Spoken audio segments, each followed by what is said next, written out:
30শে জুলাই। জীবনপাতের সবচেয়ে জরুরি উপাদান হচ্ছে বন্ধু, আর সেই বন্ধুত্বের দিবস। বন্ধু মানে হচ্ছে এমনই একটা জিনিস যার সঙ্গে সমস্ত কিছু শেয়ার করা যায়, সুখ দুঃখ, মান অভিমান, সব কিছু। এমনকি খাবারও শেয়ার করা যায়, এক পাতে খাবারটাও খাওয়া যায়। বন্ধু মানে হচ্ছে গুনগুনিয়ে গান করা, অভিমান করে 4 দিন কথা না বলে তারপরে আবার প্রথম ফোনে কথা বলা, দুষ্টুমিতে সমান সঙ্গ দেওয়া। সেই বন্ধুত্বে কোনো দিবস হয় না, কিন্তু তাও আজকে হচ্ছে আন্তর্জাতিক বন্ধুত্ব দিবস।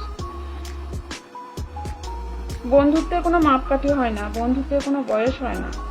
বন্ধুত্ব সম্পর্ক হচ্ছে এমনই যেটা বাবা মা, ভাই বোন, এমনকি প্রেমিক প্রেমিকা, স্বামী স্ত্রী সবারই মধ্যেই হতে পারে।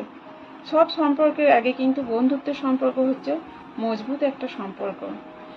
তাই সব বন্ধুদেরকে জানাই সেই বন্ধুত্ব দিবসের শুভেচ্ছা, ভালোবাসা ও অভিনন্দন।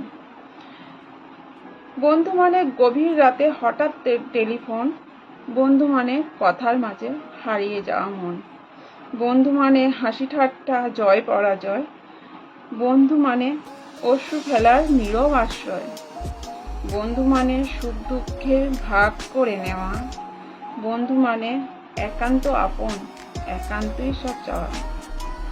তাই আজ বন্ধুত্ব দিবসে আমি আমার একান্তই যে ব্যক্তি বন্ধু, তার জন্য বলে দিলাম, বন্ধু তুমি শুধু বন্ধুই নও, তুমি আমার জান।